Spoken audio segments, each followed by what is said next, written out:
Oke, Assalamualaikum warahmatullahi wabarakatuh. Perkenalkan, nama saya Muhammad Irfan Zaidan dengan NPM B1A025134.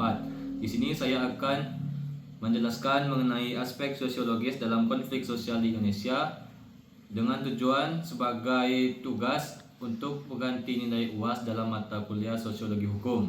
Baik, jadi poin yang pertama itu adalah penjelasan aspek sosiologis.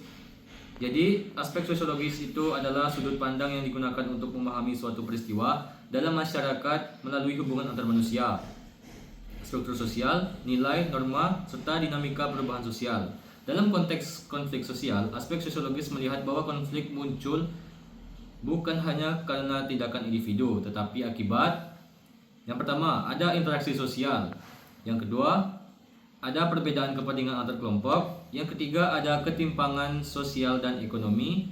Yang keempat, ada identitas budaya. Yang kelima, ada perubahan yang terlalu cepat seperti urbanisasi dan imigrasi sehingga memunculkan gesekan baru. Dengan demikian, aspek sosiologis menekankan bahwa konflik merupakan gejala sosial yang memiliki akar struktural dan kultural, bukan sekedar peristiwa spontan. Selanjutnya, poin yang kedua itu ada penjelasan mengenai topik yang diambil. Jadi topik yang saya ambil adalah aspek sosiologis dalam konflik sosial Indonesia. Itu diangkat karena Indonesia merupakan negara multikultural dengan ribuan suku, agama, bahasa, dan adat istiadat. Keberagaman ini adalah kekuatan nasional tetapi juga dapat memicu konflik apabila tidak dikelola dengan baik. Beberapa alasan pentingnya yaitu konflik sosial di Indonesia sering memiliki latar belakang sosiologis seperti identitas kelompok, perebutan sumber daya, dan ketimpangan ekonomi. Yang kedua itu ada konflik berdampak langsung pada kehidupan masyarakat, mulai dari rasa aman, integrasi sosial, hingga pembangunan. Yang ketiga ada pemahaman sosiologis membantu pemerintah, masyarakat, dan aparat keamanan dalam merumuskan penanganan konflik yang tidak hanya represif tetapi juga menyentuh akar masalah. Oke, selanjutnya ada kaitan dengan kasus Indonesia yang saya ambil yaitu kasus di konflik Poso pada tahun 1998 sampai 2001. Konflik Poso ini terjadi di Sulawesi Tengah yang merupakan konflik komunal terbesar di Indonesia yang melibatkan dua kelompok besar masyarakat yaitu umat Islam dan umat Kristiani. Dari sisi sosiologis, konflik ini mencerminkan beberapa hal, yaitu persaingan identitas kelompok, ketimpangan sosial dan ekonomi, migrasi dan perubahan komposisi penduduk, balas dendam, dan peran elit lokal. Kasus Poso ini menunjukkan bahwa konflik sosial tidak semata-mata karena perbedaan agama, tetapi berakar pada fenomena sosial yang lebih luas. Oke, selanjutnya ada hubungan dengan pengaturan hukum di Indonesia. Konflik sosial di Indonesia tidak berdiri sendiri. Negara telah memberikan dasar hukum untuk mencegah, menangani, dan memulihkan konflik.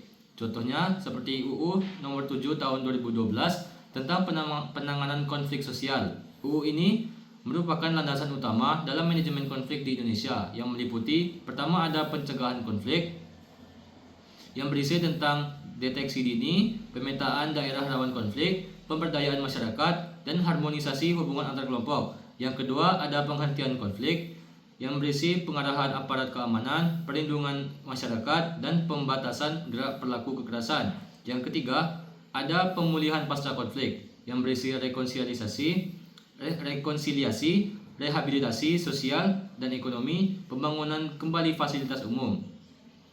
Selanjutnya ada UUD 1945 pasal 28 dan 28G yang mengatur hak warga negara untuk rasa aman, bebas dari kekerasan, dan perlindungan hukum ketika terjadi konflik sosial. Selanjutnya ada Undang-Undang Nomor 23 Tahun 2014 tentang Pemerintahan Daerah. Pemerintahan daerah memiliki tanggung jawab dalam memelihara ketertiban masyarakat, mengelola kerukunan antar warga, menyelesaikan konflik lokal melalui mediasi. Dan poin selanjutnya itu ada peran hukum pidana di dalam KUHP dan KUHAP. Saat konflik berujung pada tindak pidana, hukum pidana berfungsi untuk menindak kekerasan, perusakan, penganiayaan, dan pembunuhan. Dan yang terakhir adalah pengakuan terhadap hukum adat. Pasal 18B UUD 1945 mengakui bahwasanya keberadaan masyarakat adat penyelesaian konflik melalui adat dan kearifan lokal untuk harmonisasi sosial.